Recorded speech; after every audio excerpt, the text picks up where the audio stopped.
केंद्रीय सामाजिक न्याय एवं अधिकारिता राज्य मंत्री डॉक्टर रामदास आठवले ने कहा कि पहलगाम में हुए आतंकी हमले का प्रधानमंत्री नरेंद्र मोदी के नेतृत्व की सरकार पाकिस्तान को मुंह तोड़ जवाब देगी। अब आतंकवादियों और पाकिस्तान को सबक सिखाने का काम करेगी। इस सरकार ने अहम फैसला लेते हुए जम्मू कश्मीर के पहलगाम में हुए आतंकवादी हमले के बाद देश ने पाकिस्तान का पानी बंद कर दिया है। इस समय पाकिस्तान के अंदरूनी हालात बहुत खराब हैं। वहां की सरकार को भारत के साथ अच्छा संबंध बनाकर देश के विकास के लिए कार्य करना चाहिए था, लेकिन पाकिस्तान ऐसा ना करके लगातार आतंकवाद को बढ़ावा दे रहा है।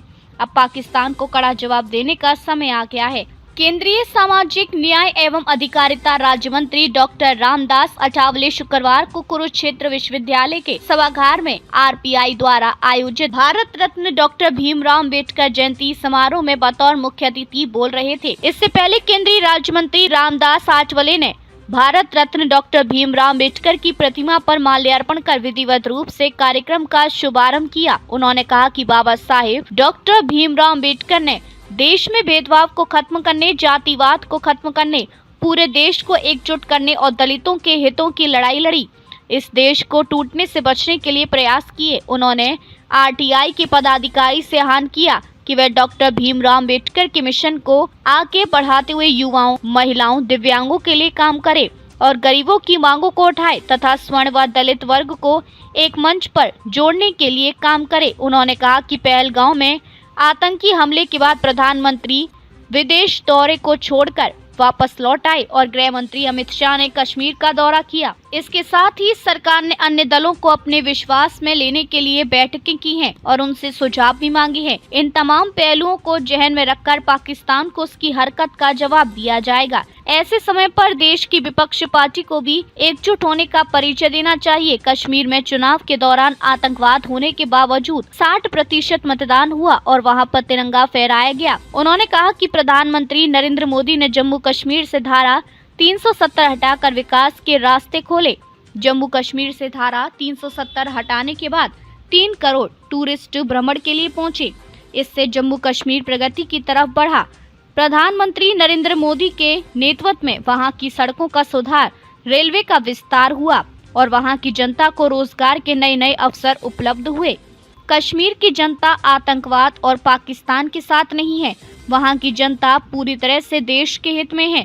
इस मौके पर आरपीआई के प्रदेशाध्यक्ष रवि कुंडली, मनु सिब्बल, प्रीतम सिंह कोलेखा, प्रदेश मीडिया प्रभारी अश्विनी वालिया, सूरजभान नरवाल, नवाब नैन, संत गुरपाल दास, प्रोफेसर डॉक्टर भगत सिंह रंगा, तेजपाल सहरावत, संदीप वाल्मीकि सहित अन्य गणमान्य व्यक्ति मौजूद रहे। मुख्यमंत्री नायब सिंह के नेतृत्व से हरियाणा में हो रहा विकास। केंद्रीय सामाजिक न्याय एवं अधिकारिता राज्य मंत्री डॉक्टर रामदास आठवले ने कहा कि मुख्यमंत्री हरियाणा नायब सिंह सैनी के साथ उनके अच्छे संबंध हैं। जब हरियाणा के मुख्यमंत्री लोकसभा सांसद थे तब से वह एक साथ लोकसभा में काम कर रहे थे। हरियाणा की सरकार मुख्यमंत्री नायब सिंह सैनी के नेतृत्व में मजबूत है। मुख्यमंत्री नायब सिंह सैनी के नेतृत्व में हरियाणा का विकास हो रहा है। उन्होंने कहा कि आने वाले लोकसभा चुनाव में भी केंद्र में भारतीय जनता पार्टी की सरकार बनेगी, क्योंकि प्रधानमंत्री नरेंद्र मोदी देश को विकसित भारत बनाने के लिए एक लक्ष्य लेकर चले हुए हैं,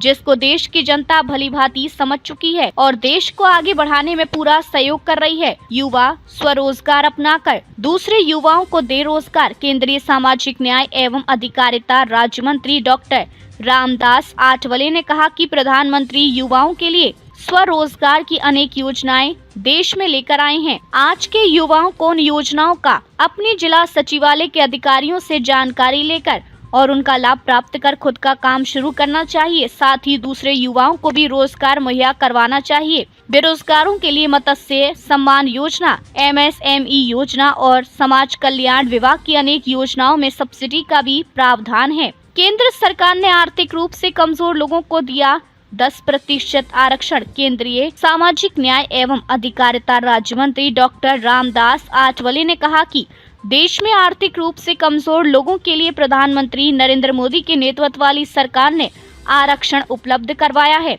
जिस परिवार के सालाना आय 8 लाख रुपए से कम है, उसको आर्थिक रूप से कमजोर श्रेणी के तहत 10% आरक्षण उपलब्ध करवाया जा रहा है, जो हर वर्ग के लिए बहुत जरूरी लाभदायक कदम है।